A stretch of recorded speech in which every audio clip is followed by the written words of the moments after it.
days, tech feels like oxygen. Other days, it's like a slow leak, draining our focus, our sleep, and our joy as well. Now, today, we are pressing pause to ask a better question, listeners. How do we use technology to improve our lives instead of quietly exhausting them?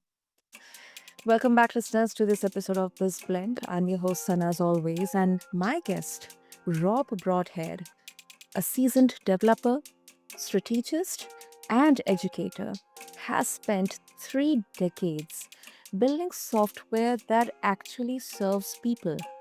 From RB Consulting to Developreneur, he's helped teams skip shiny object traps and build what actually matters.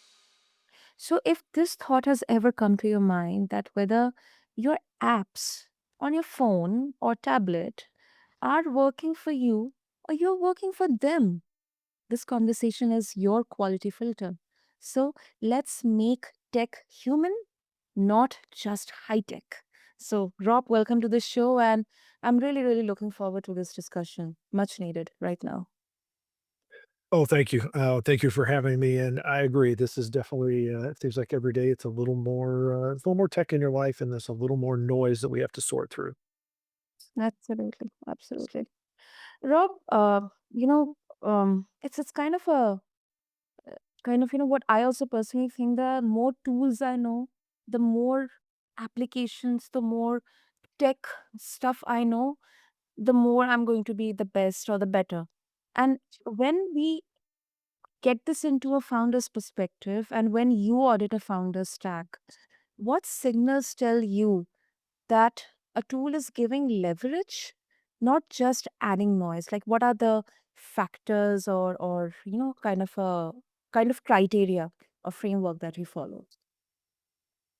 Well, the best way to look at stuff is it goes to a phrase I heard years ago and have used quite a bit. Actually, I think it's Timothy Ferris originally talked about it in 4 Hour Workweek, is the idea of being busy versus being productive. And I think a lot of our apps, a lot of our tools, a lot of our applications are more about being busy, where they will show us, they gamify things. So it's things like, hey, every time you get this thing done, you get a check, or you get a smiley face, or you get a like, or you get something that triggers the endorphins to basically say like, let's keep going. But it doesn't necessarily get work done.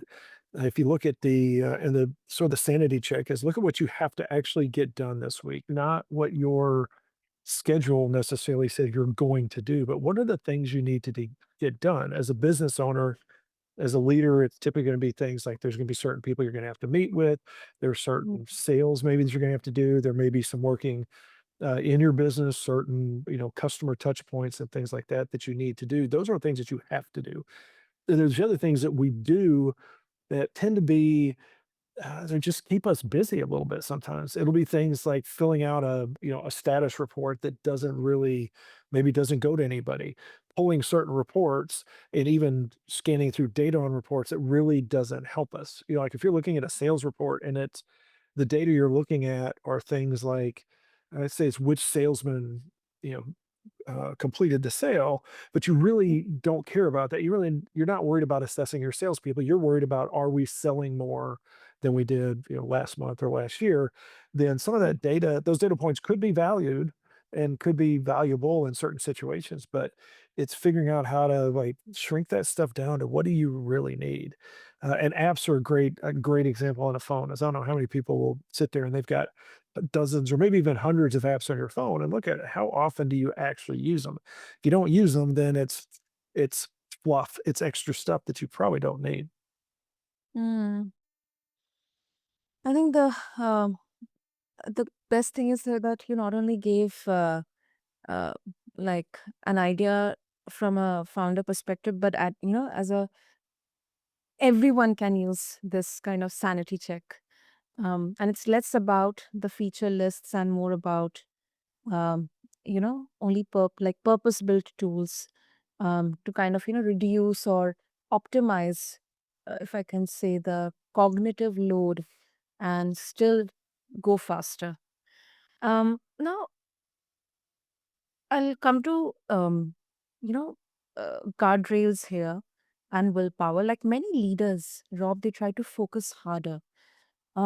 So what are your top guardrails that protect focus without any heroics? Like automations or limits, or like what are the guardrails here? Yeah.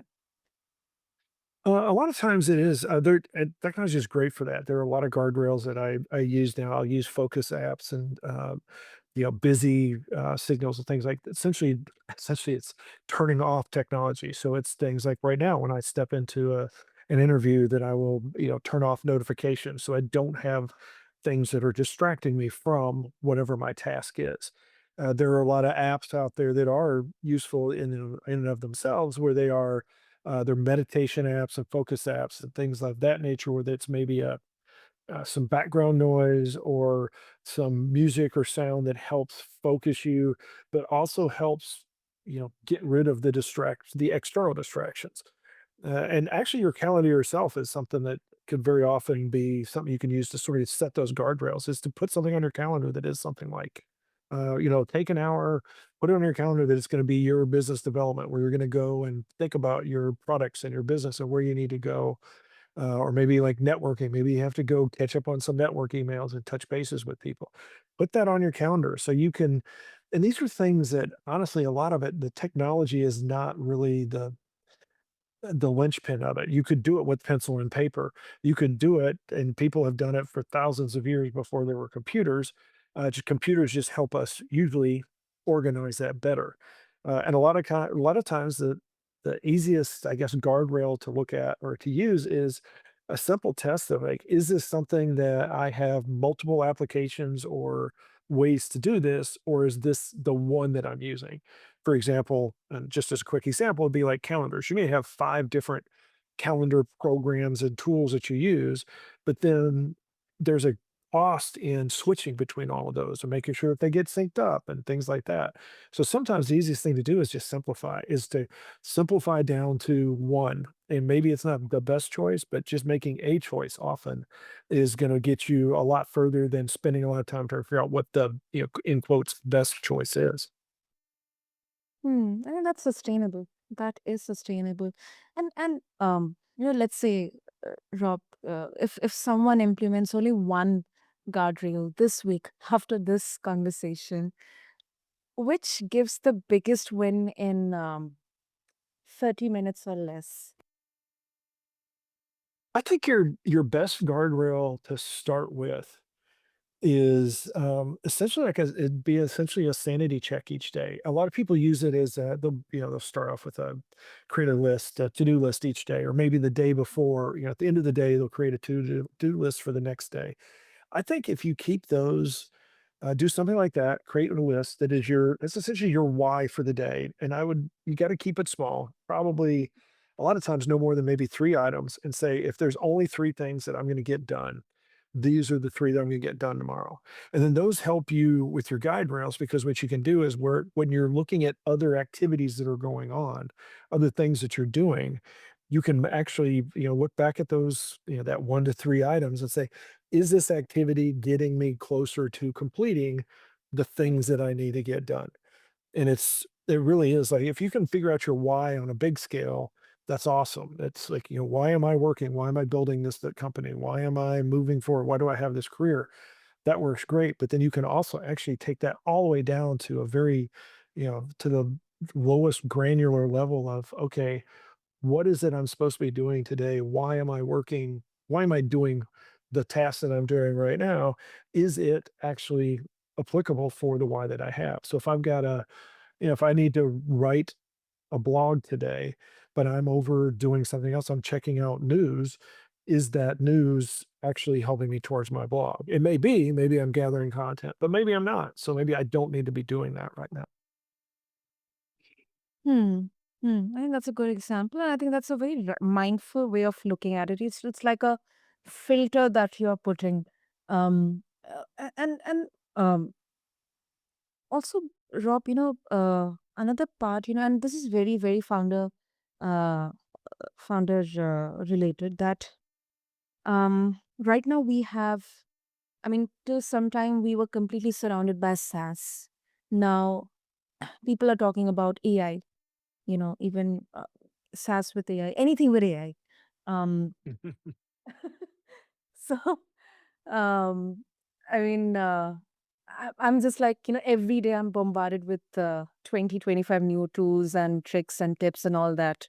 And that's it. You are the smartest person in the entire room, the most dangerous one. But um, how exactly do we, make a sense of it without feeling that overwhelm, that anxiety, especially as a founder, because um, automation, sometimes it really becomes a big lifeline for founders, really saves a lot of time. But then, how exactly does a founder filter out there that this is right now required for me, this is not? Because it also kind of requires a lot of financial, investment into that. Yeah, and I think, and this is actually what I do very often when I'm talking with customers, is sort of go through this exercise or this process, and we Mhm. start with what are your big pain points? What are the things that are sucking up a lot of your time? What are the things that, maybe if you could automate one thing, if we want to talk about automation, if there's one thing you could automate for your business today, what would it be? And then typically the follow-up is gonna be, "Okay, why have you not done it?" And it could be because we just really don't know. The answer could be, "Well, we don't really know how to automate this. Maybe we haven't defined this process enough." Or maybe it is, we just don't think we have the money to be able to afford automating this. Or maybe we don't think we have the time to go through the work and do all the work that's required to actually refine this and automate it. And those are all valid, but then what you can do from there is sort of step back and say, well, okay, if you can't get the complete solution, if you can't completely remove that obstacle or that task that is causing a lot of problems or sucking up a lot of time, is there a partial approach that we could do? Was it something where maybe, let's say there's a task you do that takes an hour a day and it really is sucking up your time and you'd love to get rid of that. Okay, well, maybe you're not going to get it down to 10 seconds, but what if we could knock 30 minutes off of that? That's actually pretty substantial. If it's, 30 minutes a day, 5 days a week, even you're 2.5 hours in. So that may be the case. Now, if we, instead of shooting for the stars, we shoot a little lower, shoot for the moon. Now, does that maybe bring it in? So that would be something that would be cost effective in time or money.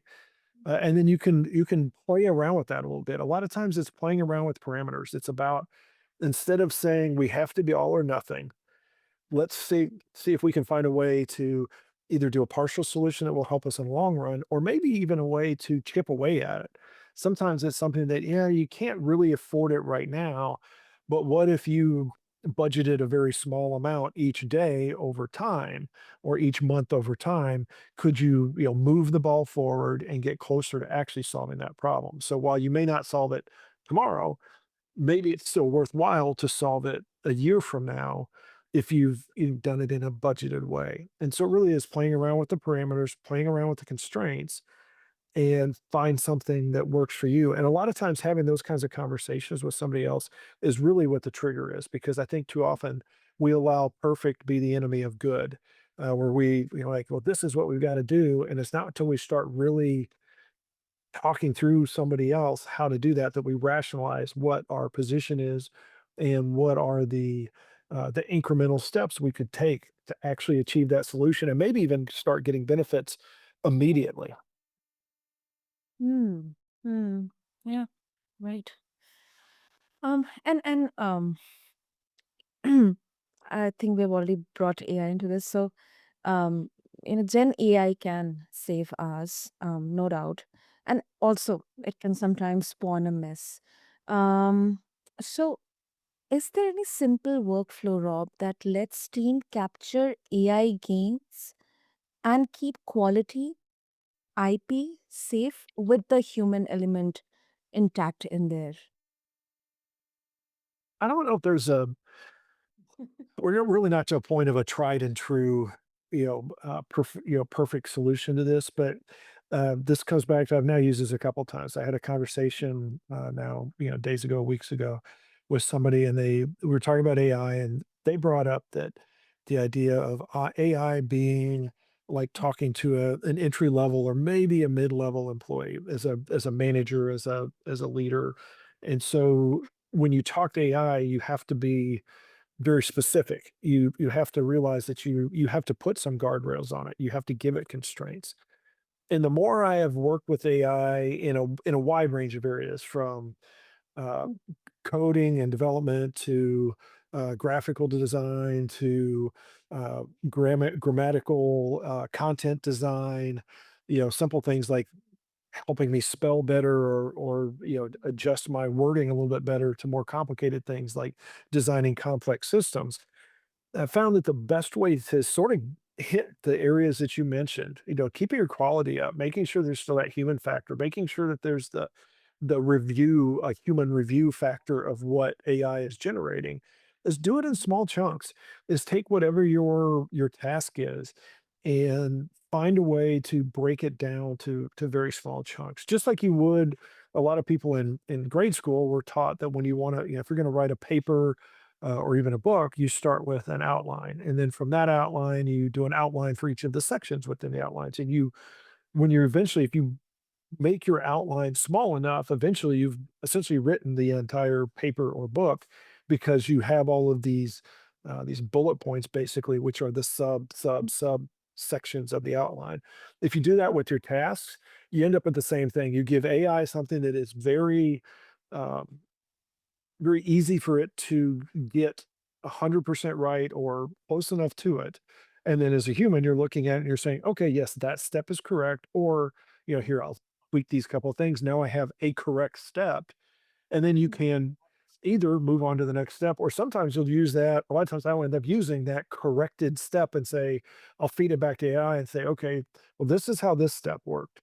Now we're going to work on this next step. And then this is what happens here. Here's the constraints. Here's the things I want you to work with. And it becomes an iterative process, but it's one that it can help you quite a bit. It can help you as a human being think outside of the box a little bit because AI will throw weird stuff at you, and then also you can still get the benefit gains of what will happen is you'll end up, I think as we do this more, we'll figure out where are what are the tasks that AI does pretty good out of the box, and we know how to tell it to do those the right way versus the ones where like, you know what, this is just too complex and we're going to be better off doing it ourselves. So things that would take us longer then, but now AI can just do it quickly. Things like, throw a bunch of words and say, give me back a comma separated list or something like that. It can do that stuff really quick. And versus, some of the things that are going to be more require the human, artsy kind of touch or something like that. That is something where really that human touch that AI just is, I don't think is ever going to get. Hmm. Hmm. Yeah, I think that really helps. Really helps. Um, and I think it really really you know gives you back that hope that like it's kind of a fear mongering done on AI. But and Mhm. every day we keep on listening that AI will take jobs, AI won't take jobs, will won't.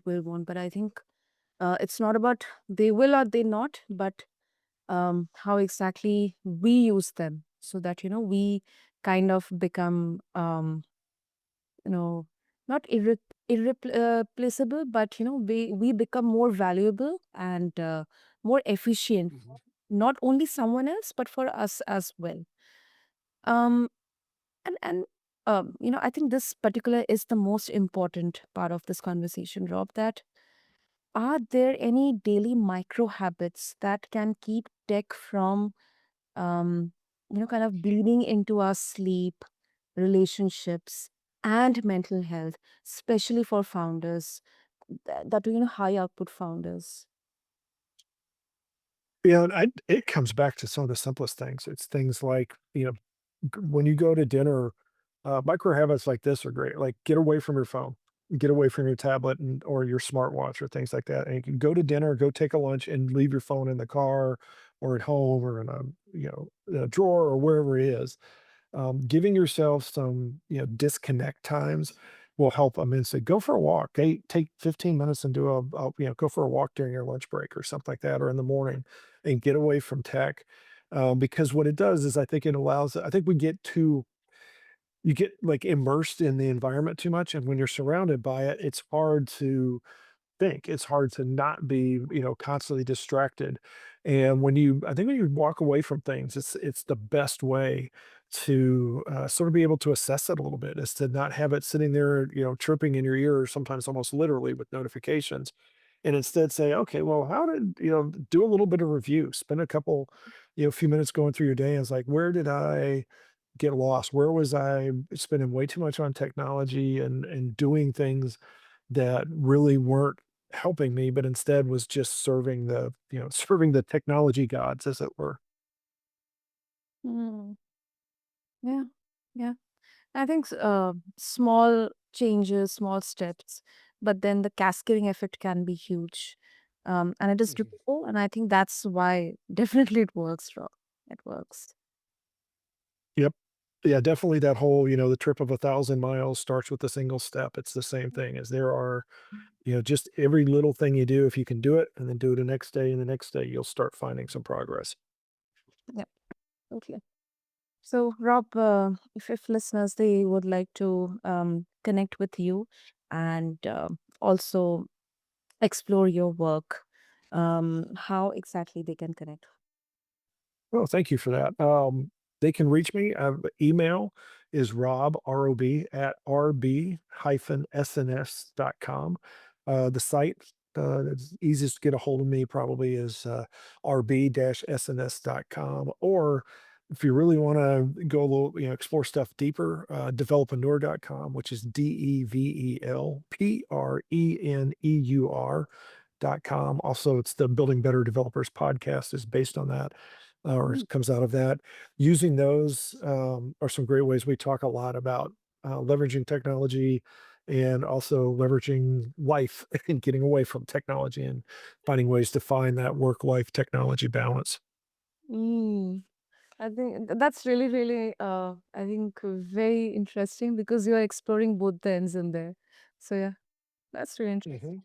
So, Bhavan listeners, I'll make sure to have all the links in the show notes. So just check out, connect with Rob, explore Doublepreneur, explore the podcasts, and also um, try maybe one tiny swap or one new guardrail, which Rob shared with us.